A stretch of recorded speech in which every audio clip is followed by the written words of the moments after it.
অকল বুঝ নাই আর অকল জ্ঞান এক সমান নাই। এক ছাত্র হয়ে গো থাকতো এক মুরব্বী একজনের ঘর লজিঙ্গ, বুঝছো নি রয়েছে।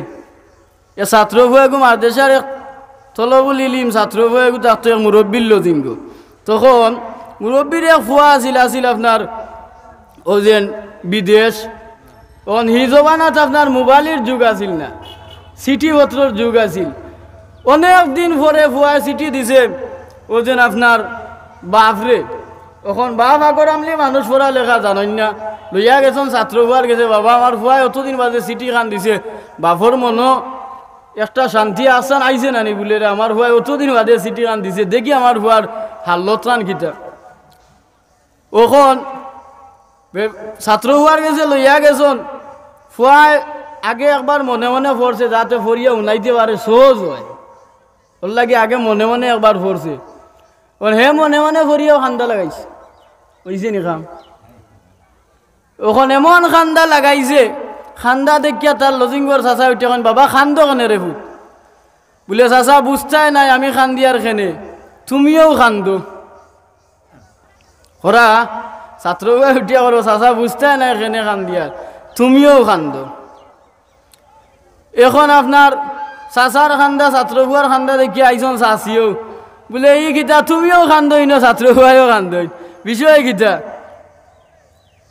ওখন ছাত্র বুয়া চাচিরে উঠিয়া হইল কেউ চাচি আপনার ফুয়া বিদেশ তো চিঠি দিছন, আপনিও খান্দৌকা। মা বাপে মনে করছেন ফুয়ার হয়তো কিবান কোনো দুর্ঘটনা ঘটিছে, চিঠি ভরিয়া ওচার লাগিত আমার লজিঙ্গর ফুয়া খান্দের, ওখান মনে করিয়া মা বাপেও খান্দরা। তখন আইছে ফুয়ার বউ আইয়া হয় তিনজনে খান্দরে একটা উড়ি দিয়া খান্দা যাইব না নি আওয়াজ উনিয়া বউ আইসন আইয়া করা ইয়া আল্লাহ আমার শ্বশুর আম্মাই আর শ্বশুর আব্বাই খান্দন কেন হুজুরেও দেখি ন খান্দন বিষয় গীতা। ওখান হুজুরে উঠিয়া করা না গো এইটা পরে বুঝবা তুমিও খান্দ। খান্দাইছে খান্দাইতে কয়জন তিনজন, মারেও খান্দাইলো বাপরেও খান্দাইলো গরর বউরেও খান্দাইলো। এখন আইসন ইটা খান্দার আওয়াজ নিয়ে এলাকার মানুষ বাক্কা কয়েকজন জমা হয়ে গেছে, ওইয়াও তো এই ন খান্দ গীতার লাগে। এখন কইলো ইটা পরে বুঝবা তোমরাও খান্দরে, এলাকার মানুষরেও খান্দার। এখন খান্দিতে এক সময় হয়রান হইন নানি, হ্যাঁ মানুষ খান্দিতে হয়রান হয়েছেন। এতিয়া ও হুজুর ই খালি তুমিও খান্দ ই কিতার লাগি খান্দি আর ইকান্তা তো কইলে না বলে, বুঝছো নানি তোমরা ভুয়া বিদেশ গেছে গিয়া আগে ভাইতো 15,000 টাকা বেতন আর এখন পাইব 50,000 টাকা বেতন। আচ্ছা দেখি কৌকা যান ইখান খান্দার কথা নি না খুশির কথা নানি। ওখান তো উঠছে অলর রাগ বলে এই ওটা 50,000 টাকা বেতন ভাই ওইখান তো খুশির কথা, তো তুই না খান্দাইলে কেন বলে, বুঝছো না এক নম্বরে আমি খান্দিলাম ও কারণে যে আগে 15,000 টাকা বেতন আছিল, আগে আছিল গ্রামের এক খুনাত গড় এখান বানাইয়া, আর এখন তো 50,000 টাকা বেতন পাইব। এখন আর এই গ্রামও থাকতো নাই, এখন এ টাউনে যাইব।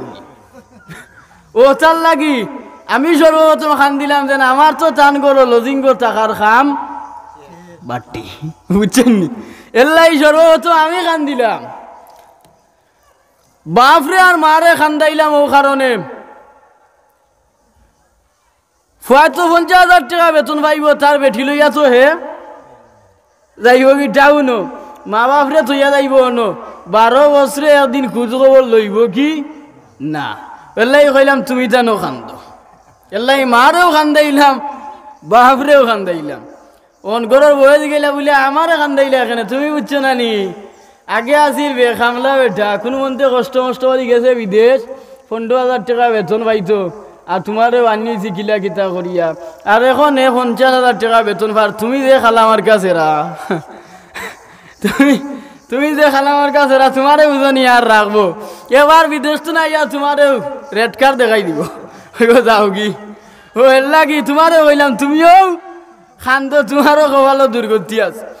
এলাকার মানুষ উঠিয়া কইলা রে বাবা বুঝলাম অকলটা আমরা রে খান্দাইলে কেন বলে, বুঝছো না নি 15,000 টাকা বেতন পাইয়া অনর হইয়া তোমার সঙ্গে মাঝে মাঝে ঈদে সান্দে কিন্তু 50,000 টাকা ঢুকা দিত ঠাউনে গেলে কিন্তু আর ইচ্ছা বলে আর ইচ্ছা দিত না।